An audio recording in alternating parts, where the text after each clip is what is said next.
Look at this gorgeous dish, ladies and gentlemen. This is a white chili recipe. I'm going to show you the way I decided to make white chili.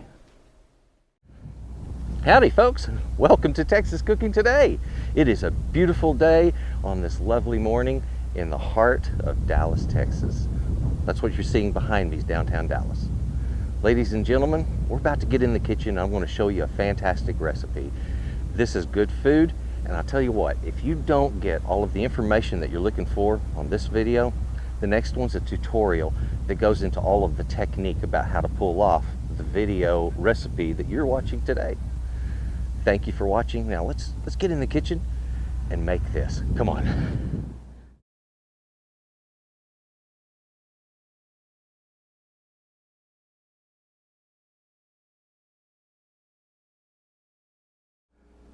Today I'm going to be making white chili. What I would like to show you is a really wonderful recipe. Now, is it a recipe that has been historic in my family or anything like that? No, it sure isn't. Sometimes when I have my viewers request a recipe, I will just pull it right from my own personal cooking knowledge. And that's what this is.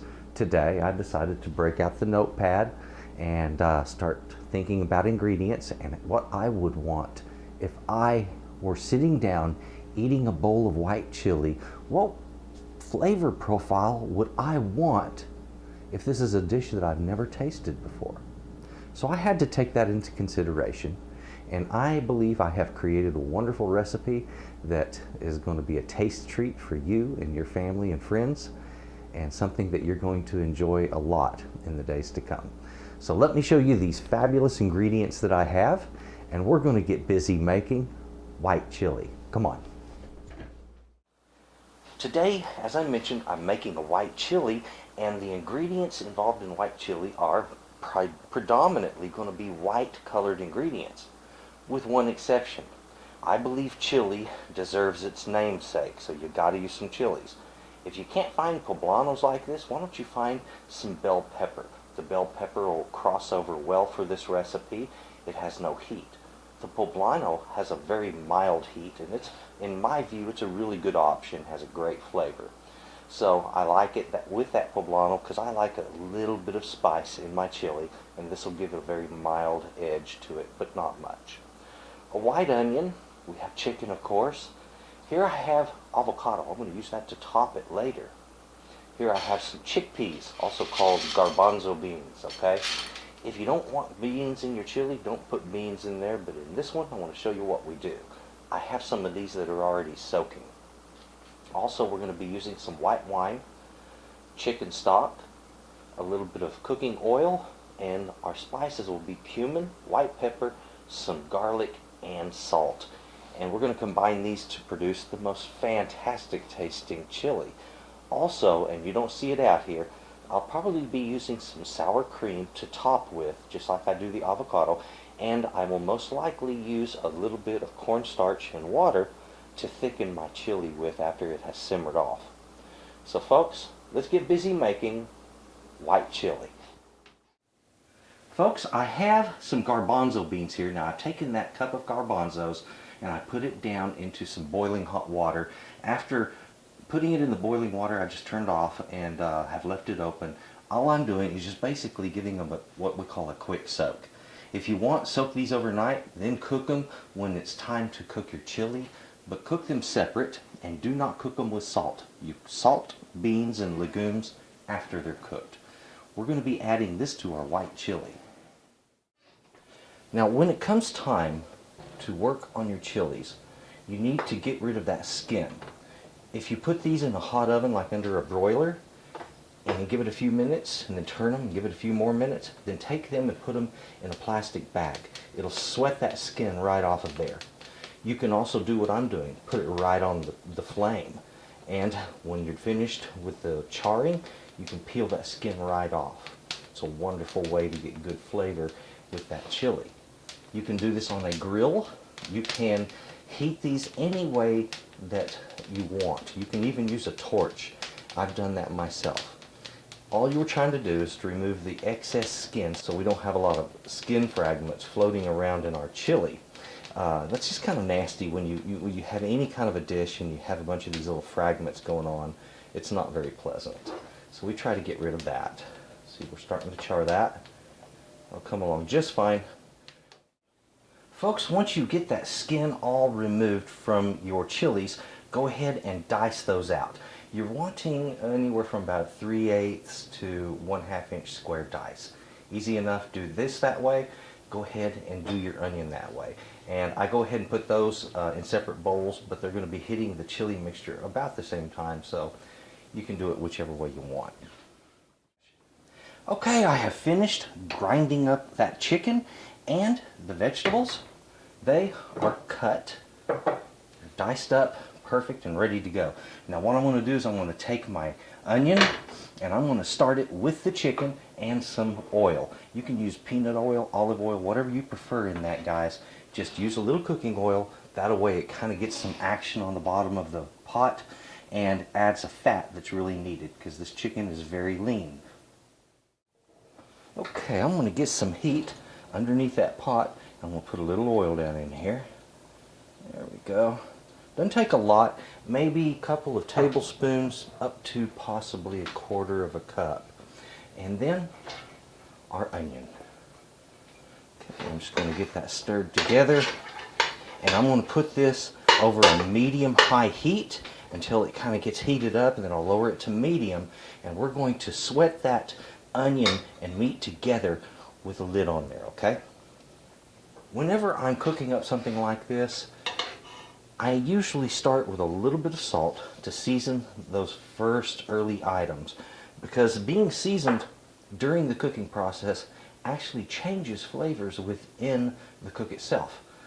If you have a salt sensitivity, my apologies, you can go ahead and leave the salt out. As soon as I get a little sizzling going, I'll cover it, and we're going to start sweating it, checking it every 2 to 3 minutes. Now, folks, this is now sweating. I have it over a medium-low heat, and it's cooking very lightly.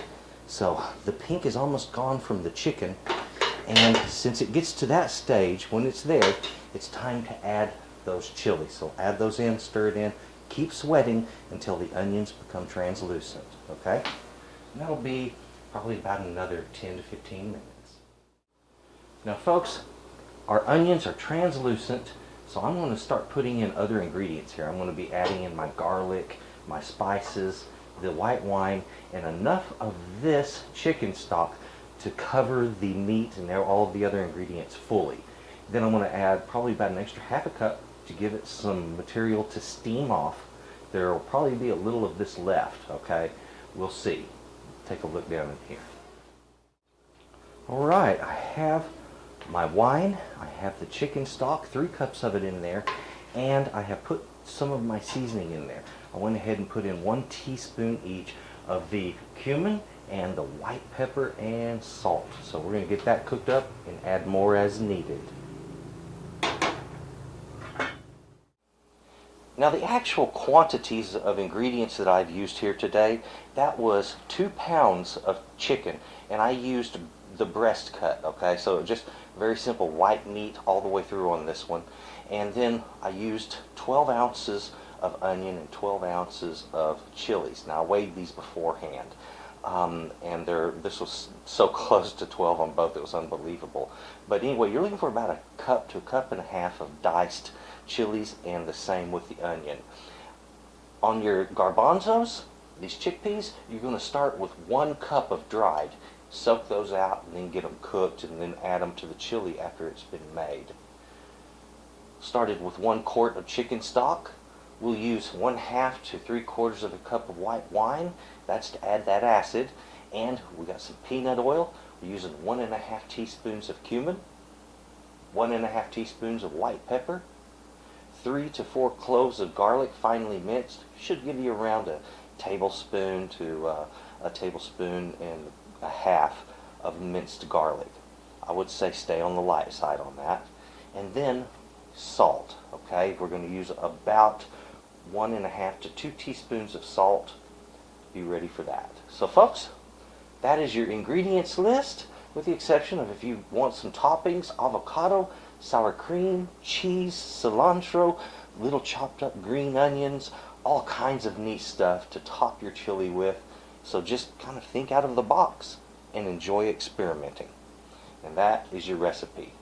Now let's take a quick shot of the chef's notes. As I mentioned in my last episodes, I was going to try to start doing this when I write these down. I don't always do that. So I'll give you a good screenshot of these notes real quick.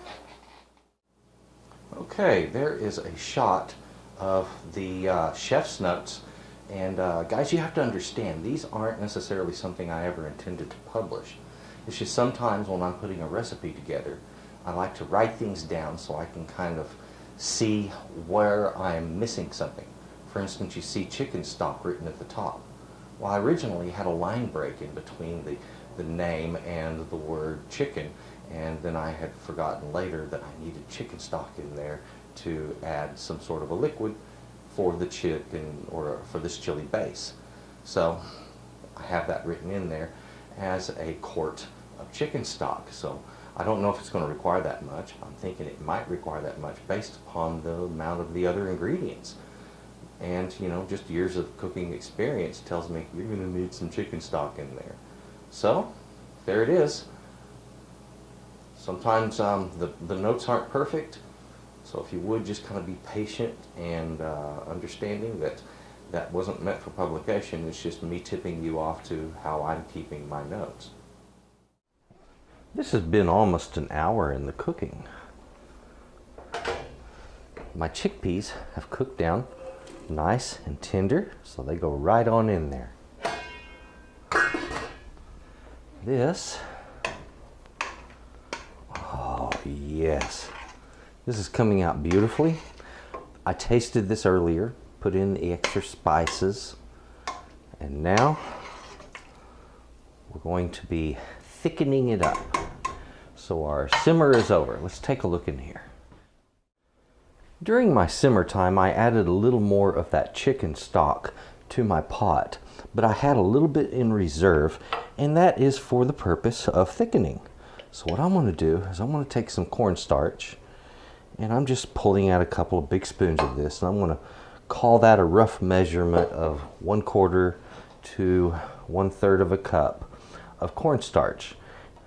I give it just a moment more to finish dissolving out.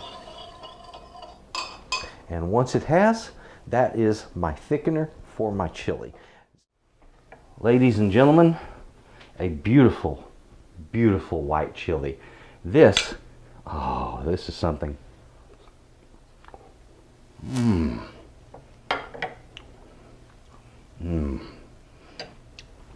me tell you, the flavors, they're spot on perfect on this. Everything I would have expected a chili like this to taste like, I've just pulled it out on this recipe.